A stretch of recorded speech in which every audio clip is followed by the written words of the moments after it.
What if the most expensive bid of the night wasn't for a diamond necklace, wasn't for a private jet weekend, but for a tired single dad who was just trying to sneak out the back door? Picture this. Crystal chandeliers glittered like stars above 500 of the richest people in the city. Champagne flowed. A string quartet played softly in the corner. And right in the middle of all that glamour, Alex Rivera stood in a rented tux that didn't quite fit, checking his phone for the 100th time. He wasn't supposed to be here. Alex was a mechanic. 36 years old. 2 grease-stained hands and 1 broken heart. His wife, Sarah, had passed away 3 years earlier from cancer, leaving him alone with their 8-year-old daughter, Lily. Lily needed a new treatment, $87,000 the insurance refused to cover. Every extra shift, every overtime hour, every late-night side hustle went straight into that number. So when the hospital's charity gala invited community heroes, and someone nominated Alex because he'd fixed the head nurse's car for free for 2 straight years, he almost said no. But Lily had looked up at him with those big hopeful eyes and whispered, "Daddy, maybe you'll meet someone who can help us." So he borrowed a tux, kissed his daughter goodnight, promised the babysitter he'd be home by 10, and walked into a world that felt like another planet. For 2 hours he smiled, nodded, shook hands with people whose watches cost more than his truck. He watched million-dollar paintings get auctioned off like they were nothing. And every time the auctioneer called out another 6-figure bid, Alex felt the weight in his chest grow heavier. He couldn't breathe in there. At 9:17 p.m. he decided he'd done his part. He'd shown up, he'd represented the hospital, he'd made small talk. Lily was probably already in her pajamas waiting for his goodnight call. He slipped toward the service exit at the back of the ballroom, head down, trying not to draw attention. That's when the lights dimmed and the auctioneer's voice boomed through the speakers. "Ladies and gentlemen, the moment you've all been waiting for, the final item of the night. But first, we have a very special announcement." Alex froze with his hand on the door handle. A spotlight swept across the room and stopped on a woman standing at the top of the grand staircase. Elena Voss. 34. Self-made billionaire. Owner of the largest renewable energy company on the East Coast. The woman whose face had been on the cover of Forbes 3 times before she was 30. She wore a floor-length black gown that looked simple until the light hit the diamond embroidery and turned it into liquid night. Every head in the room turned. Elena lifted a microphone and smiled the kind of smile that made the entire ballroom go quiet. "I'm afraid there's been a change of plans," she said, her voice warm but commanding. "We're not auctioning the last item tonight. Instead, I'm making a bid of my own." Whispers rippled through the crowd. Alex's heart hammered. He told himself it had nothing to do with him. He started pushing the door open again. Elena's next words stopped him cold. "Tonight, I'm bidding for him." The spotlight swung. And landed directly on Alex. 500 pairs of eyes turned. Phones came out. Someone gasped. Alex stood frozen in the doorway like a deer in headlights, 1 foot already halfway into the alley. Elena walked down the stairs slowly, the spotlight following her like she was the only person in the room. "His name is Alex Rivera," she said, never breaking eye contact with him. "He's a single father. He works 12-hour days fixing cars so he can pay for his little girl's medical treatments. He's here tonight because he still believes one person can make a difference, even when the world tells him he's invisible." Her voice softened. 3 years ago, my own mother was diagnosed with the same rare cancer his wife had. She didn't make it. I would have given every penny I have to buy her 1 more year. I couldn't.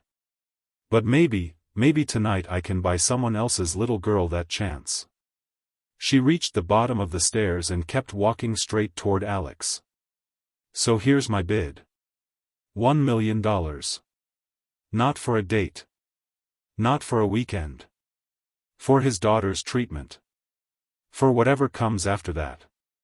And if he'll let me, for the honor of sitting down with him over coffee tomorrow morning and hearing his story.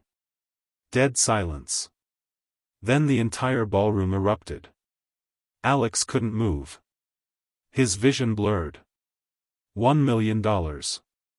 The exact number, $87,000 for the treatment, plus the mountain of debt, plus the mortgage, plus the college fund he'd given up on years ago. All of it. Gone. Just like that. Elena stopped 2 feet away from him. Close enough that he could see the genuine tremble in her hands. "I'm sorry for putting you on the spot," she whispered, just for him. "I saw you earlier tonight. You were helping an elderly gentleman adjust his cufflinks when no one else noticed. You looked exhausted, but you still smiled at everyone. I asked around. I learned your story. And I realized, the most valuable thing in this room isn't on the auction block. It's standing right in front of me." Alex's voice cracked when he finally spoke. I was just leaving. My daughter's waiting." Elena's eyes glistened.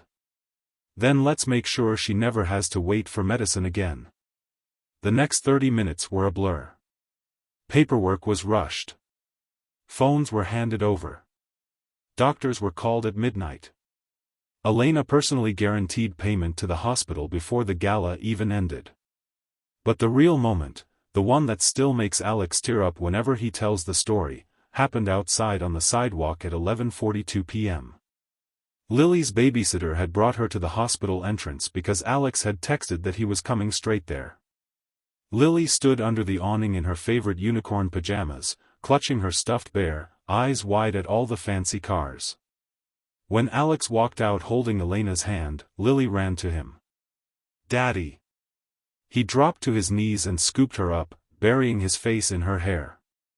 Elena knelt beside them, no longer the billionaire hostess, just a woman who remembered what it felt like to lose someone she loved. "Hey, Lily," she said softly. "Your dad told me you're really brave.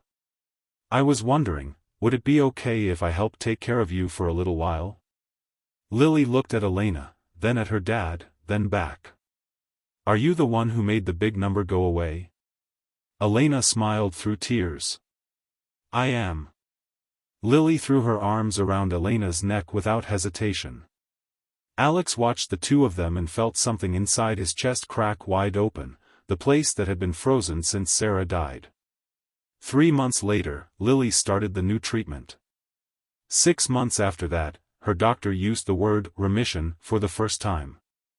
And 1 year after the gala, Alex and Elena got married in the hospital garden, Lily as flower girl, the same elderly gentleman Alex had helped that night officiating, and every nurse who had ever treated Lily in attendance. Elena never asked Alex to stop being a mechanic. He still works in the same shop 3 days a week, because that's who he is. But now, on the other 4 days, he runs the foundation they started together, the Sarah Rivera Fund.